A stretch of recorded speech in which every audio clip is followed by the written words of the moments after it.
చూస్తుంటే గ్రామానికో రెవెన్యూ ఉద్యోగి మళ్ళీ విఆర్ఓ విఆర్ఏలు బీఆర్ఎస్ హయాంలో రద్దు, ఇతర శాఖల్లోకి సర్దుబాటు.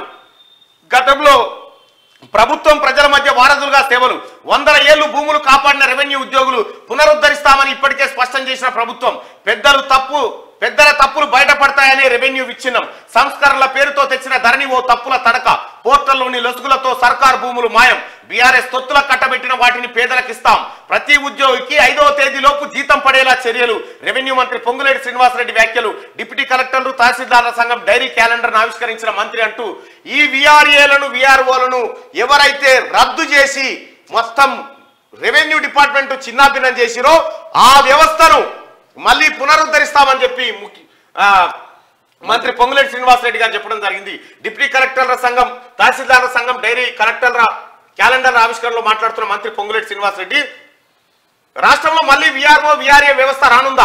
గతంలో ప్రకటించిన మేరకు కాంగ్రెస్ ప్రభుత్వం ఈ మేరకు చర్యలు చేపట్టనుందా? బీఆర్ఎస్ సర్కార్ హయాంలో తొలగించిన వ్యవస్థను పునరుద్ధరించనుందా? గ్రామ స్థాయిలో రెవెన్యూ శాఖను పటిష్టం చేసేందుకు నడుం బిగించనుందా? రెవెన్యూ శాఖ మంత్రి పొంగులేటి శ్రీనివాసరెడ్డి వ్యాఖ్యలను బట్టి చూస్తే ఈ ప్రశ్నలన్నింటికీ అవుననే సమాధానం వస్తుంది. ఆదివారం హైదరాబాద్ లో డిప్యూటీ కలెక్టర్లు తహసీల్దార్ల సంఘం డైరీ క్యాలెండర్ ఆవిష్కరణ సందర్భంగా ఆయన మాట్లాడుతూ ప్రతి గ్రామంలో రెవెన్యూ వ్యవస్థకు సంబంధించిన ఒక వ్యక్తి ఉండేలా చూడడమే లక్ష్యంగా పేర్కొన్నారు. ప్రతి గ్రామంలో ఇక మీరు కలెక్టర్ దగ్గరికి ఫైల్ ఎత్తుకపోడు, ఆర్డీఓల చుట్టూ తిరుగుడు కాదు, మీ ఊర్లోనే రెవెన్యూ ఉద్యోగి ఉంటాడు.